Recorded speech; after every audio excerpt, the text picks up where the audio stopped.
we see that the masters have sent us several basic things.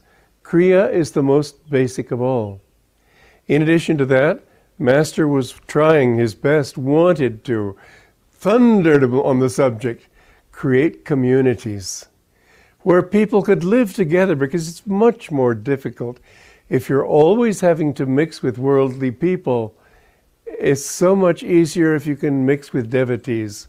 Again, it's so much more sensible than creating huge experiments that almost always human ego and pride and selfishness and so on creep in to the point where it all becomes pretty much the same as it always was, not very different. As the French say, plus ça change, plus c'est la même chose. More things change, the more they remain just as they were. But if you can make it, get a small group of people and let them come because they want to, and not because they're driven to by some dictator, and let them figure out for themselves how they can live together. You'd be surprised how many lessons we've learned just by being here together. But somebody said one time, you have some wonderful people here. And I said, you know, if you saw one or two, you could say they're wonderful. When you see this many, you have to say that it's what they're doing that's wonderful. It is. When people practice these principles, when they learn by experience and example from others, things that work and things that don't work, bit by bit you find a group of people who can set a model for the whole world. And boy, does the world need models now. I think that communities are a very vital part of what Babaji wanted to have and see happen in the world. So Kriya and communities. The next thing was that there are all these divisions of religion, and he wanted people to understand that underlying all religions is one truth. And you can't separate that truth by calling it Hinduism, Christianity, Buddhism, and so on. Those people who think in such sectarian ways are, they're of Kali Yuga. Kali Yuga was that era when people thought of everything as solid. Water no longer a flowing thing, but blocks of ice. And so they would see this definition is the truth, rather than it's a definition of the truth. And so Christianity defined it one way. You can't define it any other way. This is strictly a delusion. The truth is that all people basically want the same things. Jyotish was telling you, excuse me. Jyotish was telling you yesterday that the underlying desire of all people, it's spiritual. Everything people want is to get away from pain and find happiness. Ultimately, this is that essential, not only consciousness, but essential bliss of every being trying to recapture its source. And you think, oh, well, I'll find it by eating an ice cream cone, or I'll find it by creating a family, or I'll find it by having a beautiful cottage, or in this industry or that industry. These are all reflections of something you want in yourself. Really, the joy that you always feel is inside. You see this beautiful painting, your heart rises up in joy. It's not the painting that gives you joy. A turtle could look at the painting and wonder if it was good to eat. It's you who give yourself joy because it satisfies some idea in your own mind. The energy rises and you're left with joy. Now, when we can understand that people are all spiritual, but they direct their spirituality in the wrong way, then we can see what Kriya really can do for one. That Kriya takes that energy and turns it inside. Now there's an interesting contrast and parallel between India and the West, America, perhaps particularly because it's really the wave of the future. In India, when you read the autobiography, you find that all these people, as soon as Master appeared on the scene in front of some saint or other, they go into the silence. And maybe a couple of hours later, they start talking, then they go into the silence again. It's rather different here. However, I have read a number of Westerners arrogantly claiming that this is just as good as that. That's not true. It's got to come from that silence in order to become meaningful outwardly also.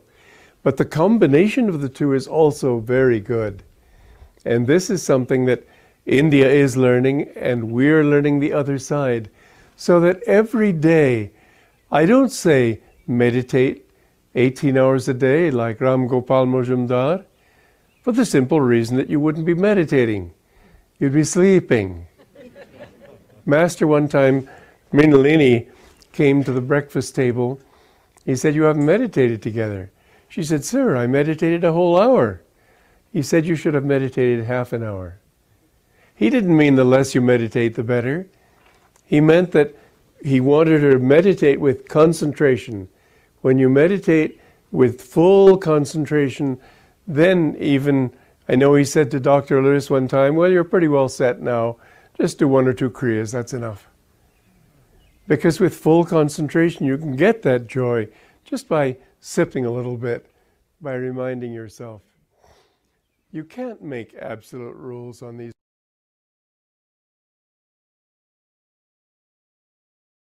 Donc, bienvenue à tous. On entendait Swami-Kriyananda nous parler du souhait, en fait, de Babaji, qui a envoyé Yogananda dans l'Ouest pour divulguer cette technique du Kriya Yoga, ces techniques, en fait, mais particulièrement celle du Kriya Yoga, pour qu'on puisse justement aller dans l'expérience de la spiritualité, l'expérience de ce qu'on peut appeler la communion intérieure.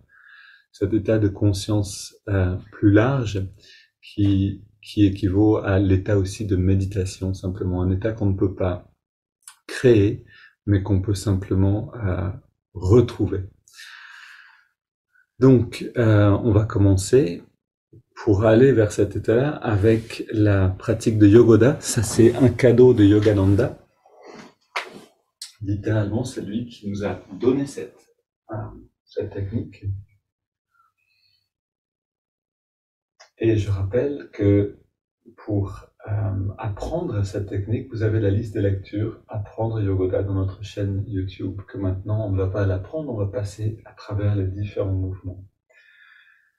Ô Esprit infini, recharge notre corps avec ton énergie cosmique, notre mental avec ta concentration et détermination, notre esprit avec ta sagesse, notre âme avec ta joie toujours nouvelle. Ô éternelle jeunesse du corps et de l'esprit, demeure en nous pour toujours. On ouvre les fenêtres pour laisser l'oxygène rentrer, la fraîcheur de l'air extérieur. Et c'est parti.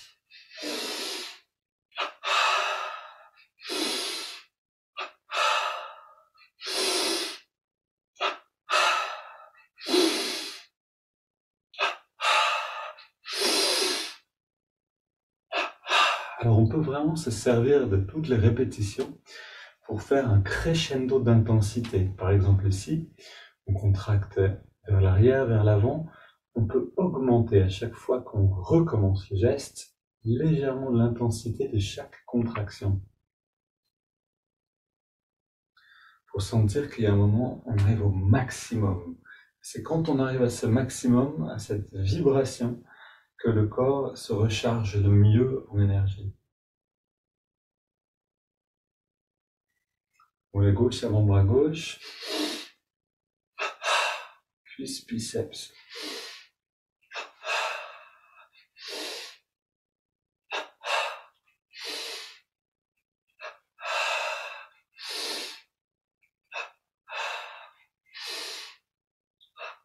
Essayons d'appliquer aujourd'hui l'idée du crescendo sur ces 3 répétitions, dans la plupart des mouvements, toujours de manière progressive, pour ne pas brusquer les muscles.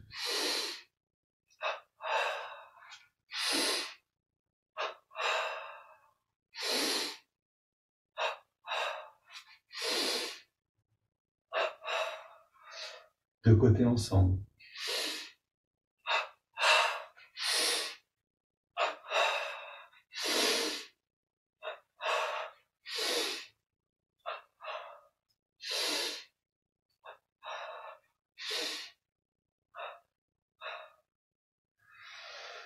Et on continue. Fesse gauche, poitrine gauche. Et à droite.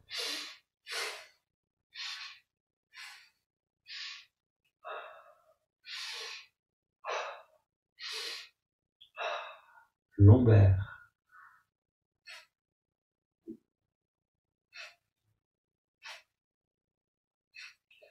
Milieu du dos.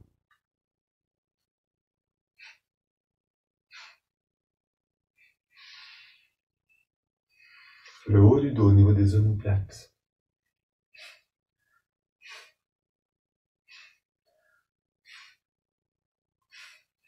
Main sur les épaules. Le mouvement avec contraction pendant le mouvement. Puis le cou. Gauche et droite.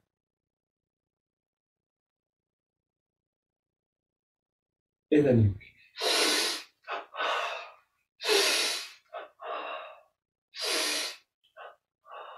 On contracte le cou, 3 petits cercles dans les deux sens. On relâche le cou, 3 grands cercles.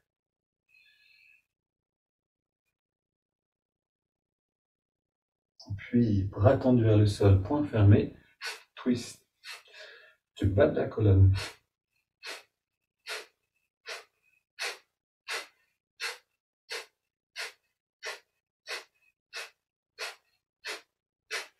Mains sur les hanches, jambes légèrement écartées. Grand cercle en engageant les muscles le long du dos.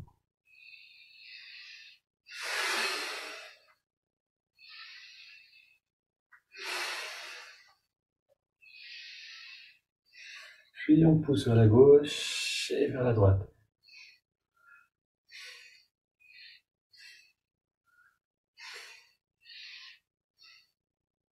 Ok. Et pousse sur les vertèbres.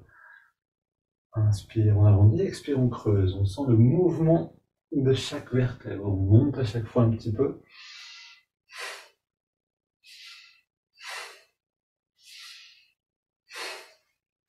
Bras tendus devant.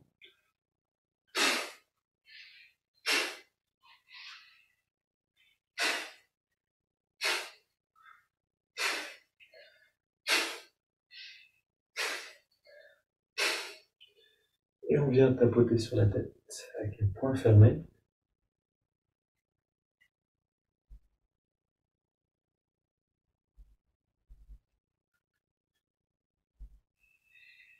On masse le cuir chevelu.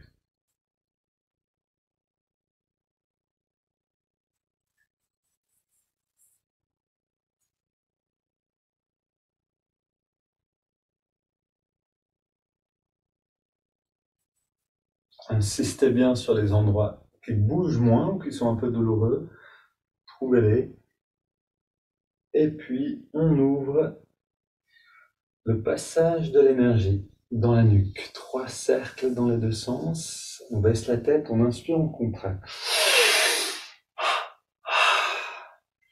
Avec le même plaisir que si on buvait un nectar. Inspire.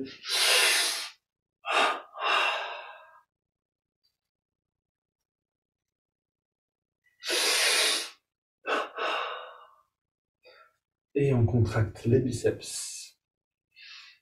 Gauche et droite, toujours en partant du côté gauche. 3 fois de chaque. On relâche les bras et on contracte tous les muscles du corps. Encore une fois. Puis on contracte le pied gauche au maximum et on relâche le pied droit et on relâche le mollet gauche, le mollet droit, la cuisse gauche, cuisse droite, fesse gauche, droite, bas du ventre, haut du ventre, Avant-bras gauche, avant-bras droit, biceps à gauche et à droite, poitrine, le cou, gauche, droite, devant et la nuque. On contracte maintenant le pied gauche et on garde contracté. On ajoute le pied droit, le mollet gauche, mollet droit, cuisse gauche, cuisse droite, fesse gauche, fesse droite, bas du ventre, avant-bras gauche, avant-bras droit, biceps à gauche et à droite, la poitrine. Et maintenant, double inspire. On ajoute le cou et on contracte tout au maximum. Expire, on relâche le cou. On garde le reste contracté et on relâche juste la poitrine à droite. Poitrine à gauche, l'épaule et le biceps droit et gauche, l'avant-bras droit, l'avant-bras gauche, le haut du ventre, le bas du ventre, fesse droite, fesse gauche, cuisse gauche, mollet droit, mollet gauche, pied droit et pied gauche. Double inspire, on contracte tout. Encore une fois. Ok. 5 secondes pour sentir. On relâche tous les muscles, on inspire profondément. On garde l'air dedans un instant. Et on expire par la bouche.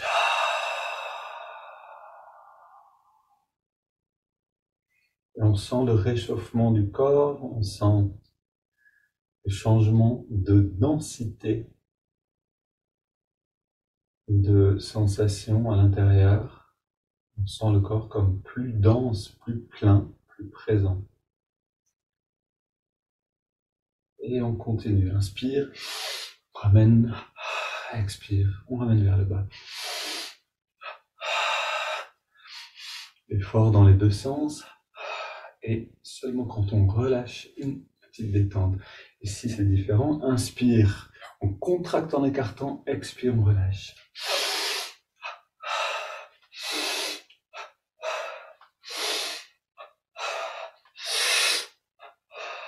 À nouveau, les haltères.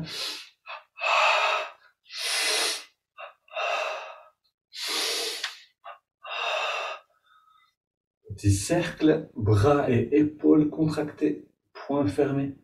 Et dans l'autre sens, puis les haltères vers l'avant.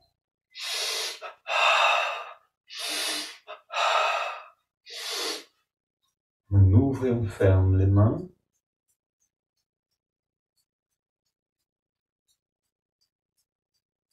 Avec beaucoup d'élan, jusqu'à ce que les doigts nous demandent de nous arrêter. Ok, on relâche un instant. On sent dans les doigts justement ce fourmillement agréable. Donc ça, on a vraiment ici l'illustration de comment faire venir l'énergie dans le corps. On fait un effort jusqu'à la limite de ce qu'on peut en fait, hein, et puis au niveau d'intensité, on se détend et on sent ce bien-être. Inspire.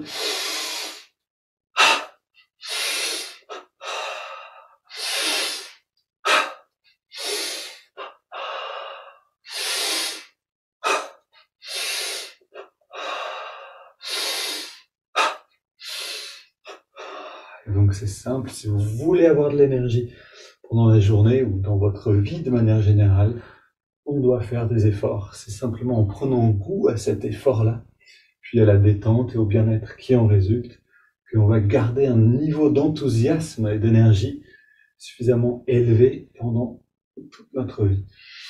Si on finit par arrêter de faire des efforts, on commence à s'avachir et ça devient de plus en plus difficile d'en faire aussi.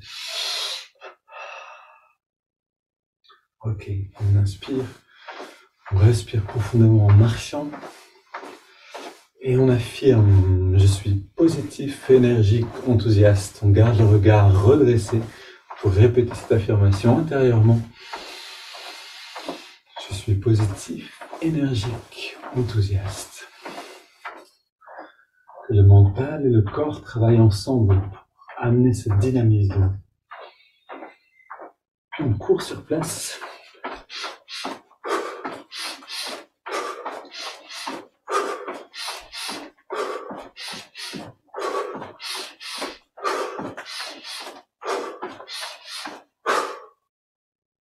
Un pas avec le pied gauche vers l'avant. Un coup de poing au ralenti, comme si on poussait plutôt quelque chose.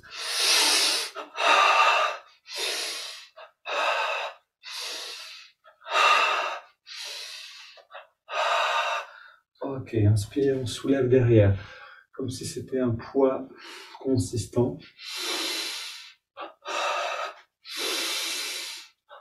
Puis devant.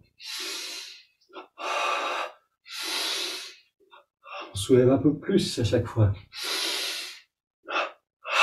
Crescendo. Pour faire les répétitions, on expire. On recharge l'estomac. Deuxième mouvement pour recharger l'estomac, le va-et-vient.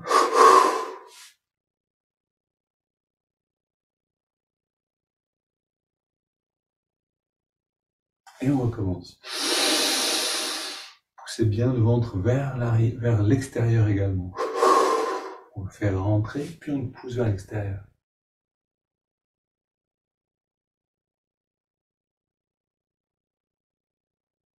Ok. On inspire. On retrouve les premiers mouvements.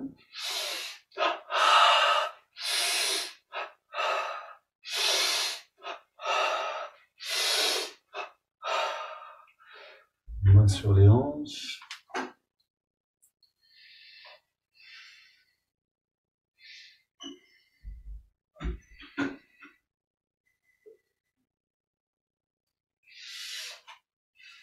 Voilà, essayons pour les derniers de garder encore l'idée. On fait un crescendo qui se répartit sur les répétitions, sur les 3 répétitions. Maintenant pour les hanches, pareil. Augmenter l'intensité de l'action musculaire pendant le mouvement de la jambe tendue.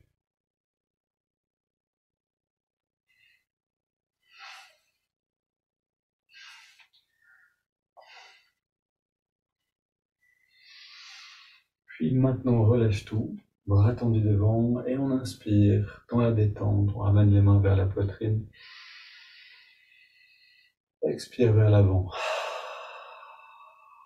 On garde les yeux fermés. On sent l'expansion de la conscience.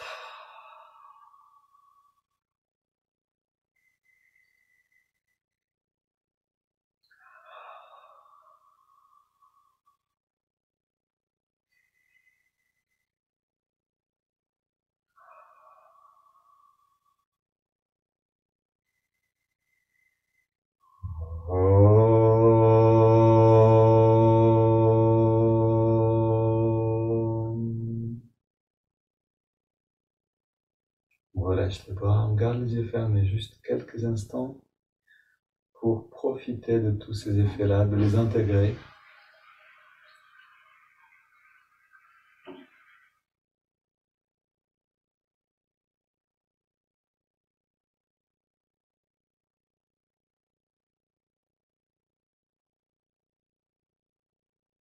Donc quand on ne bouge pas et qu'on est attentif, on peut sentir le bien-être.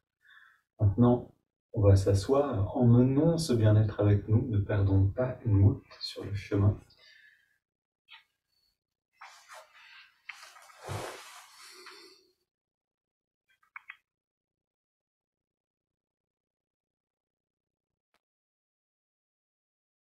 Donc, on est installé. Une fée nous a rejoints pour chanter avec nous. On redresse le regard.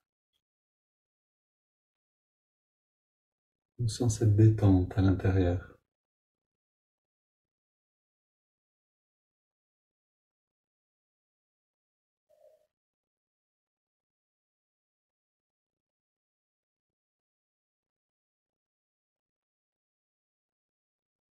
On est si bien qu'on pourrait simplement rester longtemps comme ça.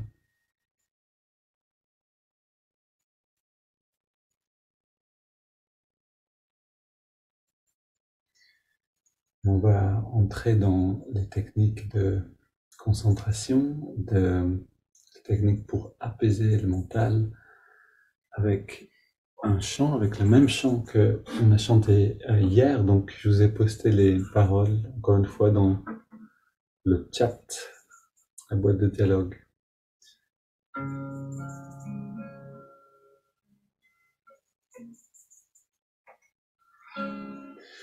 Door of my heart, open wide, I keep for thee.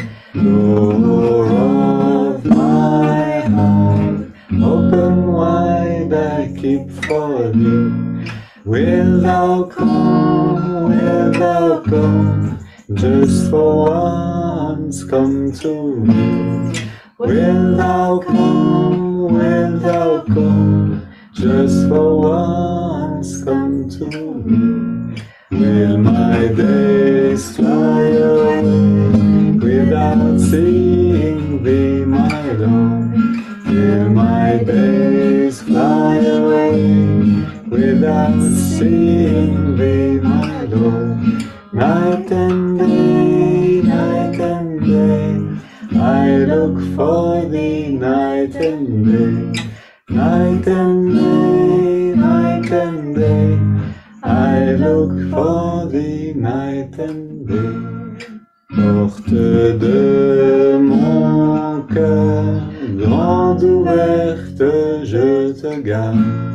Porte de mon cœur, grande ouverte, je te garde. Viendras-tu, juste un instant, viens à moi. Viendras-tu, juste un instant, viens à moi. Les jours s'envoleront-ils sans te rencontrer, Seigneur? Les jours s'envoleront-ils sans te rencontrer, Seigneur? Nuit et jour, je te cherche jour et nuit. Nuit et jour, je te cherche jour et nuit. Door of my heart, open wide, I keep for thee. Door of my heart, open wide, I keep for thee. Will thou come, just for once come to me? Will thou come, just for once come to me? Will my days fly away without seeing thee, my Lord? Will my days fly away without seeing thee, my Lord? Night and day, I look for thee, night and day. Night and day, I look for thee, night and day. Porte de mon cœur, grande ouverte, je te garde. Porte de mon cœur, grande ouverte, je te garde. Viendras-tu, juste un instant, viens à moi. Viendras-tu, juste un instant, viens à moi. Mes jours s'envoleront-ils sans te rencontrer, Seigneur? Mes jours s'envoleront-ils sans te rencontrer, Seigneur? Nuit et jour, je te cherche jour et nuit. Nuit et jour, je te cherche jour et nuit. Nuit et jour, je te cherche jour et nuit.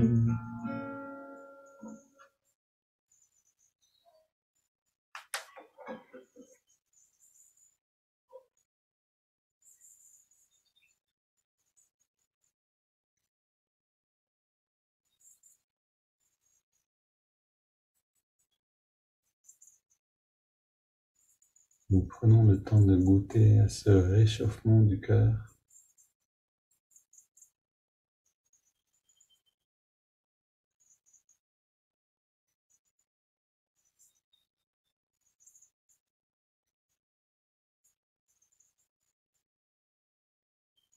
Nous sentons le pouvoir de la musique, le pouvoir du chant qui est de directement s'adresser à nos sentiments, de les orienter dans une direction définie. Si l'intention est claire, on veut ouvrir les portes du cœur, on veut ouvrir les portes du sentiment pour pouvoir recevoir l'expérience de notre vraie nature.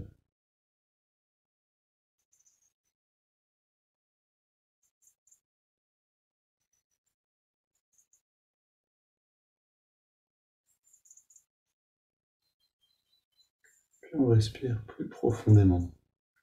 On prend le contrôle de la respiration.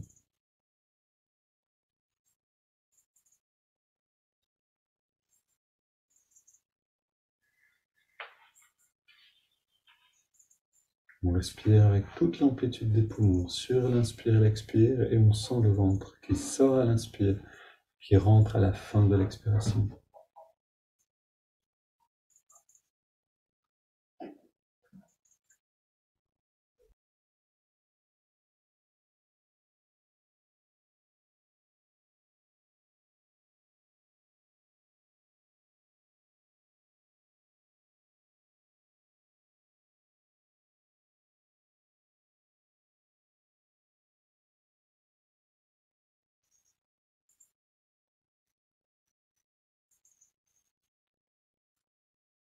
Tout en respirant avec cette amplitude, on entrelace les doigts au niveau de la poitrine. Expire, on pousse les mains vers l'avant et on arrondit le dos. Puis inspire, on étire vers le ciel. Expire, on se penche vers la gauche tranquillement. On laisse le côté droit s'étirer, puis inspire, on revient au centre. Expire vers la droite, on sent le côté gauche s'étirer. On revient au centre, expire, on se tourne vers la gauche. On pose les mains et on soutient la rotation.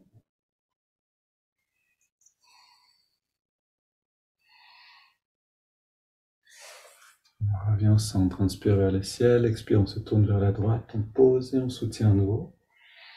On a de cette manière les 7 étirements du dos. Allons loin dans chaque mouvement, progressivement, mais assez loin pour avoir le maximum de bénéfices. On pose les mains derrière, on ouvre la poitrine, on ramène les épaules et les coudes en arrière et on respire 20 à 25 fois ici.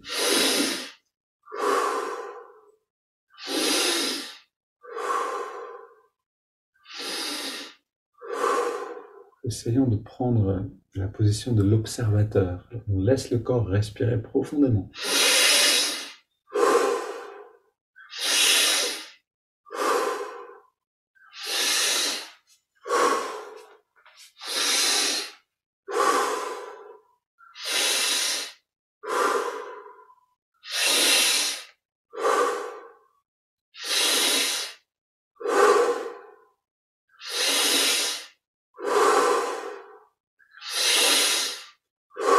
On augmente petit à petit l'amplitude et l'intensité.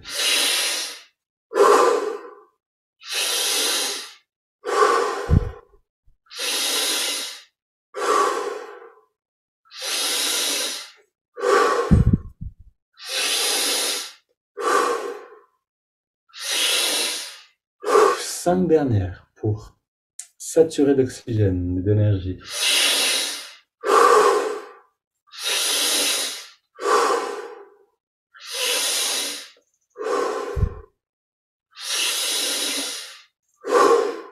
Dernière.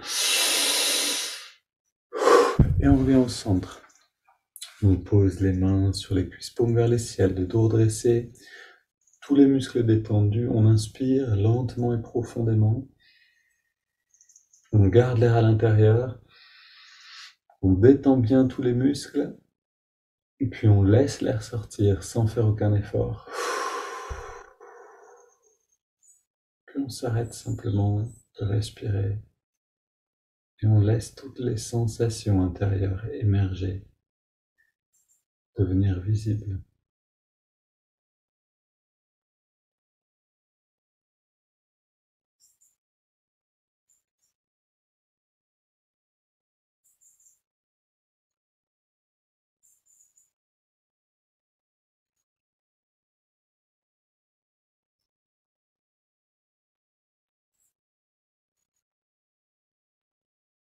On inspire à nouveau, on garde l'air dedans, poumon bien rempli. On rentre le ventre, on contracte le périnée. On relâche et on expire.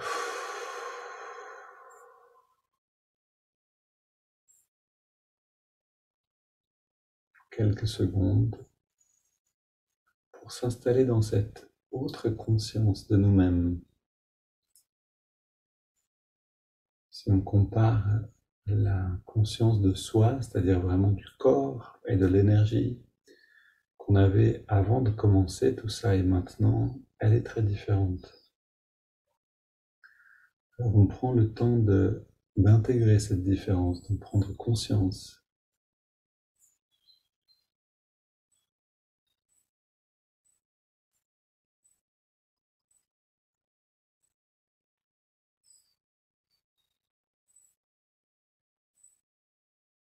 On se familiarise avec cette conscience-là jusqu'à ce qu'elle devienne naturelle.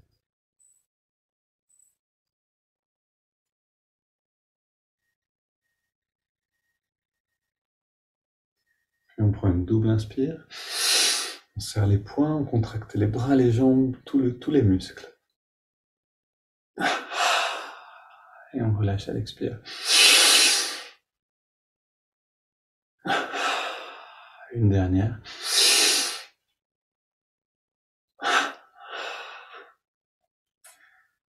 Et dans la détente maintenant, on inspire par les narines sur 5.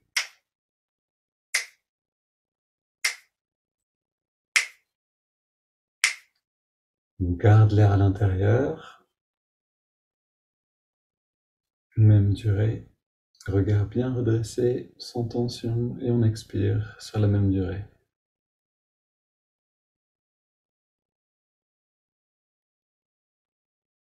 Inspire à nouveau. Cette fois en ressentant l'énergie qui remonte avec l'inspire le long de la colonne.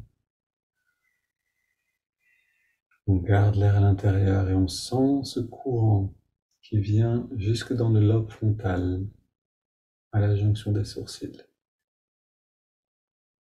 Puis on expire et on sent ce bien-être qui rayonne depuis le lobe frontal, à travers toutes les cellules du corps et au-delà. Inspire à nouveau.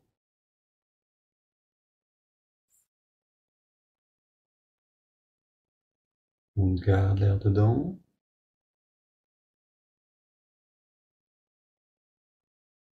Expire.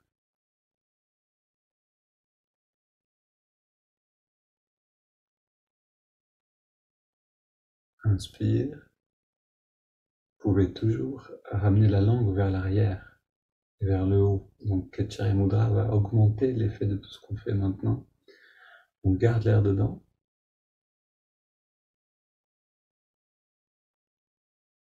Expire.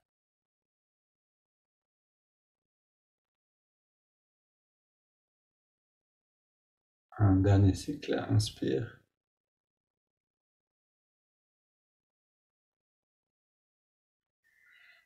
On garde. Et expire.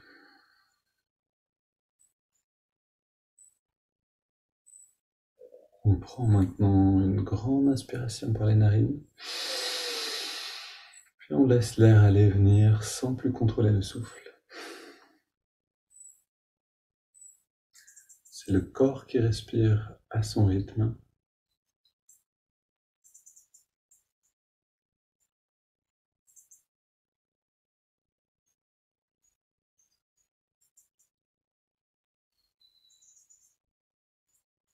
Et comme un explorateur descendu dans une grotte, on explore dans le corps différentes sensations qui sont des signes du corps d'énergie, bien-être, légèreté, fourmillement, etc. On observe.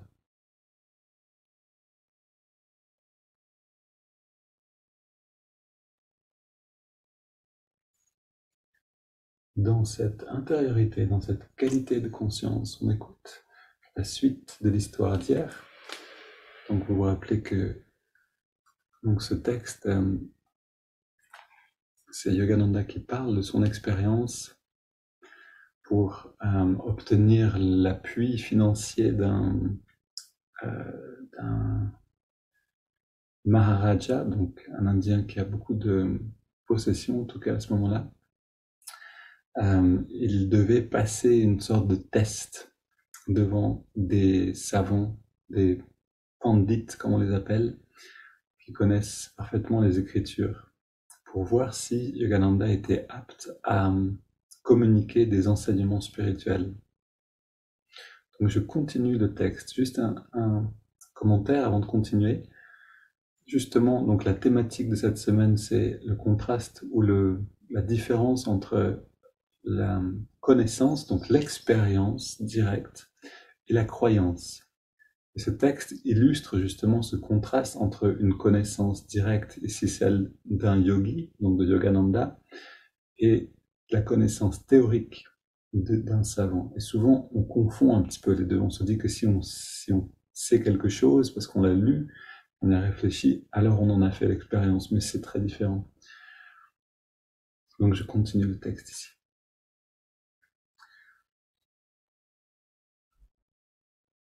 Je savais, donc c'est Yogananda qui parle, je savais qu'il s'agissait d'un aspect du sujet auquel ils étaient étrangers. Donc les questions qu'il va leur poser,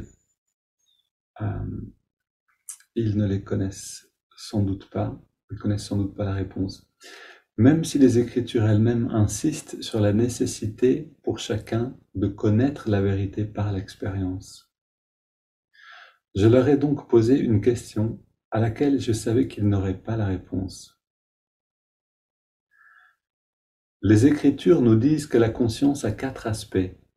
Mon, l'esprit, Buddhi, l'intellect, Ahankara, l'ego, et Chitta, le sentiment, les sentiments. Elles nous disent aussi que ces 4 aspects ont leur centre respectif dans le corps. L'un d'entre vous peut-il nous dire où se trouvent ces centres? Ils ne purent répondre. Les Écritures elles-mêmes, voyez-vous, sont muettes sur ce point. Je leur ai alors donné l'explication suivante. Mon, leur ai-je dit, donc Mon c'est l'esprit, se trouve au sommet de la tête. Buddhi, l'intellect, se trouve au point situé entre les sourcils, l'œil spirituel comme on l'appelle. Ahankara se trouve dans le bulbe rachidien. Ahankara, c'est on peut appeler ça l'ego ou l'identité. Et Chitta, c'est-à-dire les sentiments, est centré dans le cœur. Il n'y eut pas d'autre discussion. Le Maharaja était heureux de parrainer mon école. Et un commentaire que je lis aussi à propos de ce texte. Remarquons que lorsqu'une personne réfléchit profondément, elle a tendance à froncer les sourcils. Donc, c'est une manière d'activer en fait ce centre qui est l'intellect. Si cette personne laisse les louanges lui monter à la tête, comme on dit, il ramènera sa tête en arrière, dans la posture universelle de l'orgueil. Vous vous rappelez que l'ego, l'identité, est derrière, du coup fait pencher la tête vers l'arrière. Lorsque cette personne prend conscience de quelque chose pour la première fois, avant de discerner de quoi il s'agit, sa conscience se retire un peu vers le milieu de son cerveau, dont le centre se trouve au sommet de la tête. Et lorsqu'il ressent quelque chose de profond, cette personne peut même poser une ou 2 mains sur sa poitrine au niveau du cœur, car c'est là que ses sentiments sont centrés. Lorsque le sentiment est émotionnel, il rayonne vers l'extérieur à partir de ce centre. Lorsque le sentiment est intuitif, il se retire dans son propre centre, autrement dit vers l'intérieur. C'est dans le cœur que naissent les goûts et les dégoûts, les désirs et les aversions d'une personne.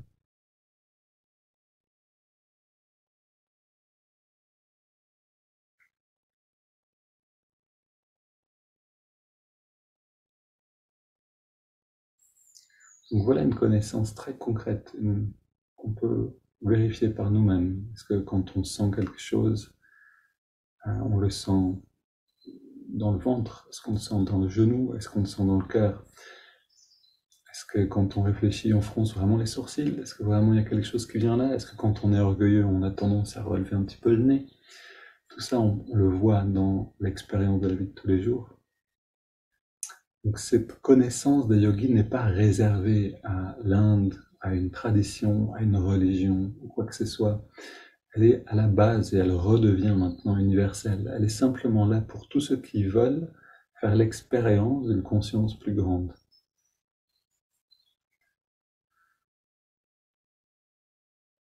Et donc maintenant utilisons ce savoir, cette connaissance pour aller plus vers l'intérieur, pour se retirer du monde.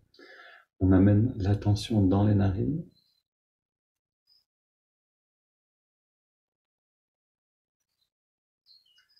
Et on sent la fraîcheur de l'inspire et la tiédeur de l'expire, là où on sent l'air le mieux dans les narines.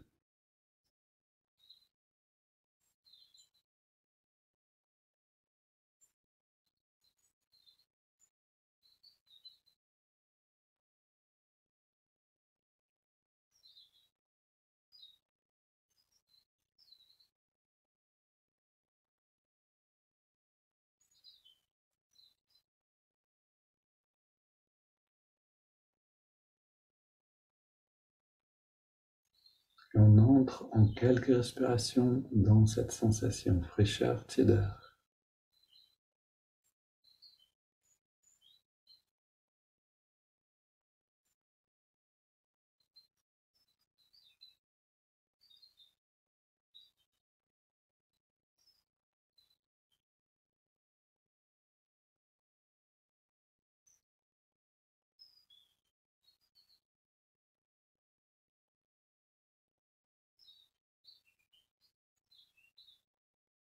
Et puis on ajoute le mouvement de l'index de la main droite.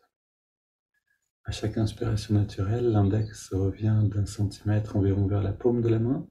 Et à chaque expiration naturelle, on relâche à nouveau l'index. En relâchant complètement l'index, on relâche aussi tous les muscles dans le corps. Soyons attentifs pour que en 5 ou 6 respirations déjà, on atteigne l'état de détente totale.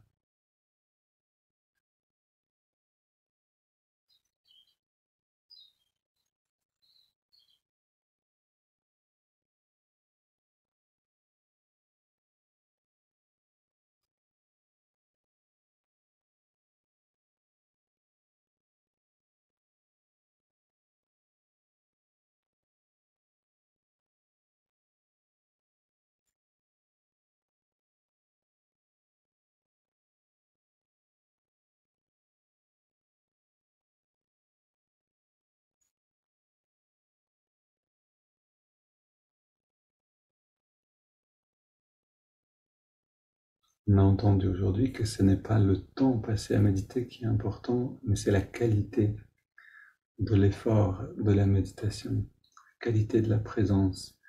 Alors allons dans le maximum de cette qualité-là et ajoutons le mantra Hong So. Hong accompagne chaque inspiration naturelle, So chaque expiration.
Soyons attentifs à atteindre le retrait des sens, ce seuil-là, cette immobilité, cette détente et le changement de perception du corps.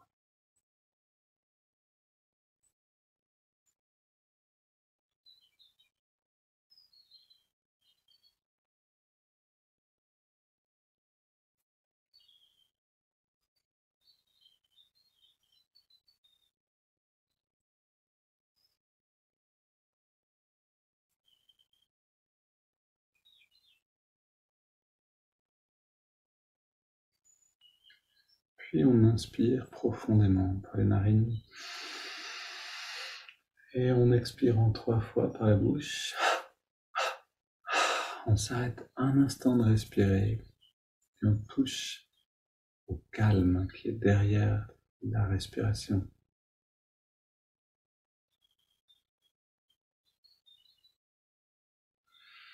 Puis on laisse le corps respirer à son rythme.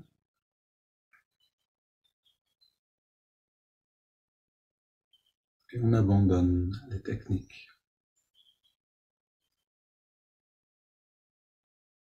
On abandonne l'observation du souffle, le mantra, le mouvement du doigt. On entre dans l'expérience de l'état de méditation.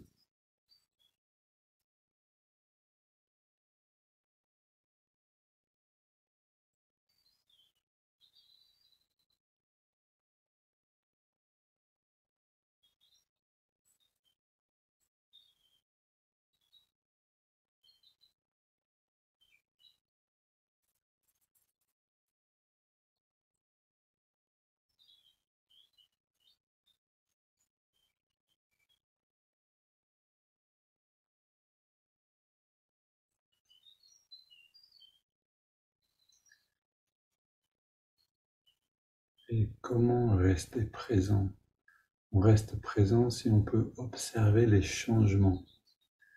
La perception en nous va changer, l'expérience va s'épanouir, un bien-être va augmenter. Soyons attentifs à observer toutes les variations de ce qui se passe en nous-mêmes.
Et comme toujours, je vous encourage à faire durer cet état, à le prolonger autant que vous sentez ce bien-être présent.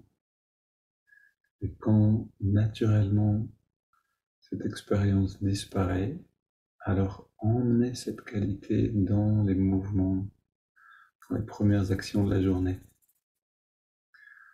Une belle journée à tous et à demain.